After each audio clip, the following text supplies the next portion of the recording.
Good day, grade 8. I am your teacher, Marie. Good day, grade 8. Now we're going to discuss a new topic. Let us enjoy watching while learning. Relation and function. Group me. Group the following object in such a way that they have a common property or characteristic.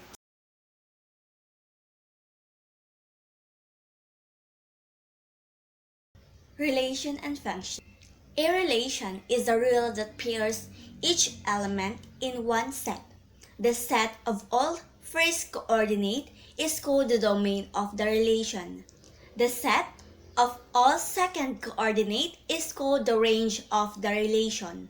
We have three kinds of pairing. First, one-to-one correspondence. Each element in the first set is paired with exactly one element in the second set. Second, many-to-one correspondence. Many elements in the first set are paired with the same element in the second set. Third, one-to-many correspondence. One element in the first set is paired with different element in the second set. Here are the representation of relation. First, table. The table describes clearly the behavior of the values of y as the values of x change. Tables can be generated based on the graph. A table of value can be presented horizontally and also vertically. In the given table, let x be the domain of the relation, y be the range of the relation. Relation can be presented mapping diagram. A relation can be described by using diagram shows at the right side. This example's -2 is mapped to -4, -1 to -2, 0 to 2, 0 to 0, 1 to 2, and 2, 4. We can also present a relation by the use of graph. At the right side is an example of graphical presentation of a relation.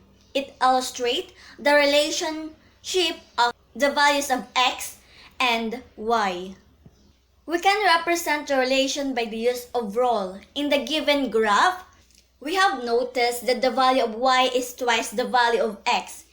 In other words, this can be described by the equation y is equal to 2x, where x is an integer from -2 to +2.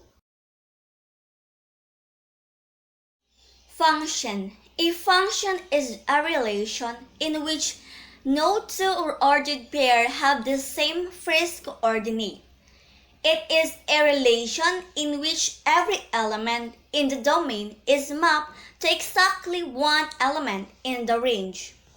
Example, determine whether each domain is a function or not. In this example, it is a function because it shows that no element in the first set which are repeated. Second example, we have the table of values of x and y, which is x is equal to 0, 1, 2, and 4, and y is equal to 3. This is an example of a function because it shows that no element in the first set which are repeated. Another one example, we have the set of the ordered pairs 2 and -6, 1 and 4, 2 and 4, 0, 0, 1, -6, 3, and 0. It is not a function since there is an element in the first set which are repeated. It is the domain which is equal to 2. Next example, we have a mapping diagram. It is not a function since there is an element in the first set using vertical line test. Vertical line test. If the graph of the relation is shown, we can use the vertical line test to determine whether the relation is a function or not. A graph represents a function if a vertical line drew through the graph intersecting it in exactly one point. It means if we have intersecting 2 points, it means the graph is not a function. Example, the graph below shows how the vertical test can be used to determine whether the graph is a function or not. So in the first picture, it seems we have only one intersection of the vertical test and the graph. So it is a function. The second one picture, we have two intersecting points of the graph and the vertical test. It means this is not a function. Now, let us find out if the given rule is a function or not. The horizontal line represents a function. It can be described by the equation y is equal to c, where c is any constant. It is called constant function. However, a vertical line which can be described by the equation x is equal to c does not represent a function. Example, tell whether the rule 3x plus y is equal to 4. Is it a function or not? 3x plus y is equal to 4, which can be written as y is equal to negative 3x plus 4.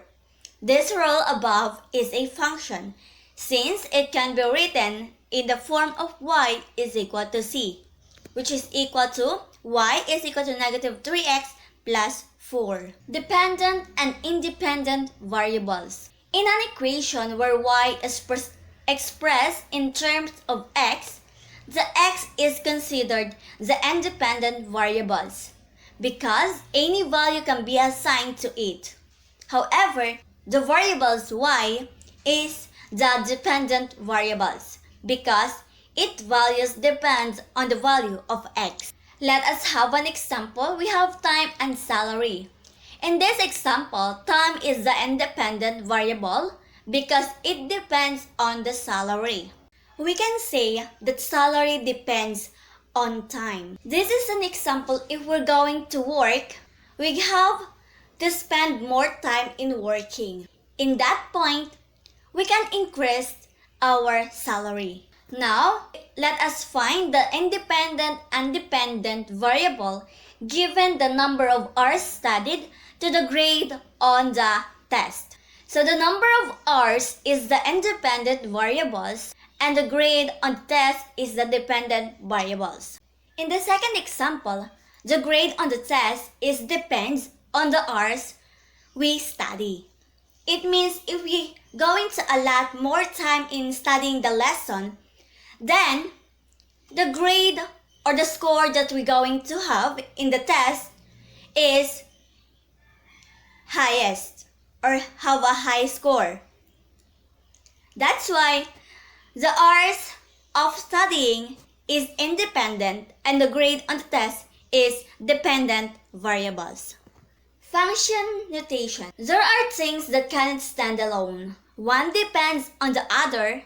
In mathematics, it is known the functional notation. If f of x notation can also be used to define a function.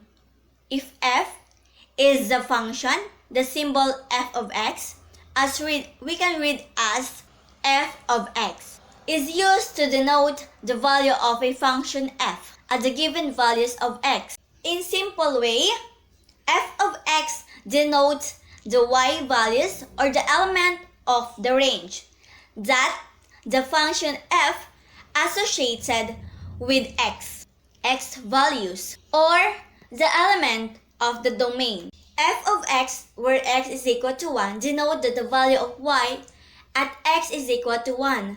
The letters such g and h can be also denoting in the given function.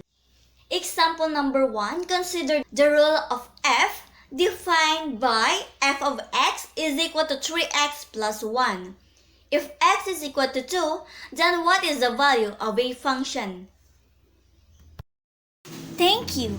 Enjoy watching while learning. This is your teacher, Miss Marimar F. Figalan.